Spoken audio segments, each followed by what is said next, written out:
पौराणिक कथाओं के अनुसार कहा जाता है कि भगवान श्री कृष्ण की 16,000 पत्नियां थीं। लेकिन इस बात में कितना सच है या यह कोई भ्रम है, आइए जानते हैं।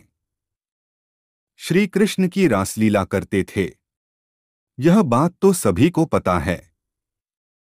वह एक नहीं अनेक गोपी के संग घूमते थे। वैसे कृष्ण भगवान की 8 पत्नियां थीं, जिन्हें पट रानियां कहा जाता है, जिनके नाम इस प्रकार हैं: रुक्मणी, जामवंती, सत्यभामा, कालिंदी, मित्रविंदा, रोहिणी, भद्रा और लक्ष्मणा था। यह वास्तव में कृष्ण के जीवन में अपनाए गए 8 सिद्धांत था। भगवान श्री कृष्ण की 16,000 पत्नियों का राज।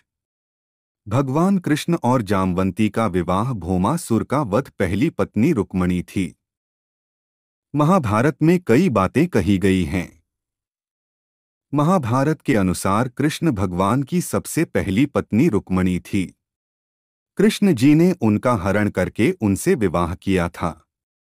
रुक्मणी राजा भीष्मा की पुत्री थी और वह सर्वगुण संपन्न थी। वह बेहद सुंदर थी। श्री कृष्ण के रूप पर मुग्ध होकर रुक्मणी ने उन्हें पाने का प्रण कर लिया था।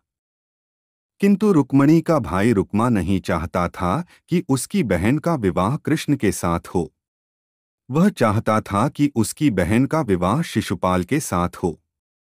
शिशुपाल रुक्मणी के भाई शुक्ल का प्रिय मित्र था।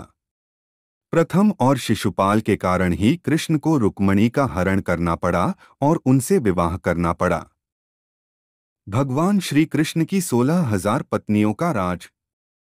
भगवत पुराण के अनुसार श्री कृष्ण की 16,000 पत्नियां नहीं थीं। यह एक भ्रम है। यह 16,000 स्त्रियां असल में राजकुमारियां थीं, जिन्हें नरकासुर नामक राक्षस ने अपने कारागृह में बंदी बना लिया था। श्री कृष्ण ने नरकासुर से युद्ध किया और सभी सुंदर स्त्रियों को उसकी कैद से मुक्त कराया, परंतु काफी समय से नरकासुर की कैद में रहने के कारण समाज ने उन्हें अपनाने से इनकार कर दिया। यहाँ तक कि उनके स्वयं के घर वालों ने उन्हें अपने घर में आने से मना कर दिया और ना ही कोई राजकुमार उनसे विवाह करना चाहता था।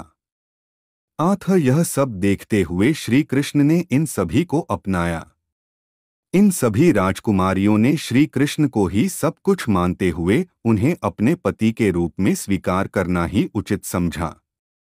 श्री कृष्ण इन सभी को द्वारकापुरी ले आए और एक भव्य महल बनवाया और यह सभी वहां स्वतंत्रता से और मान सम्मान से रहने लगी। यह सभी 16,000 कन्याएं वहां रहकर ईश्वर के भजन और कीर्तन किया करती थी। द्वारका में सभी तरह के वह सभी वर्ग के लोग प्रेम पूर्वक रहते थे।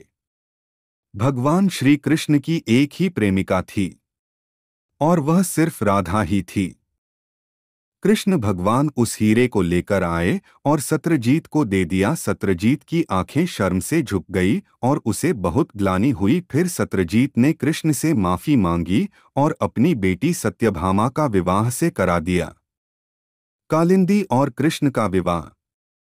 कृष्ण प्रवास के दौरान अर्जुन के साथ वन में घूमने के लिए निकले थे। वह वन विहार कर रहे थे। वहां पर सूर्य देव की पुत्री कालिंदी कृष्ण को पतिदेव के रूप में प्राप्त करने के लिए तप कर रही थी। कालिंदी की मनोकामना पूरी करने के लिए श्री कृष्ण ने उनके साथ विवाह किया। कृष्ण और मित्रविंदा का विवाह। एक दिन श्री कृष्ण उज्जैन गए हुए थे। स्वयंवर हो रहा था। उज्जैन की राजकुमारी मित्रविंदा का उन्हें वहां से हर लाए थे। इसी प्रकार किसी न किसी कारणवश भगवान श्री कृष्ण का भद्रा कैकेयी की राजकुमारी लक्ष्मणा से हो गया। लक्ष्मणा श्री कृष्ण को चाहती थी। भगवान श्री कृष्ण अपनी 8 पत्नियों के साथ सुखी सुखी द्वारका में रहते थे।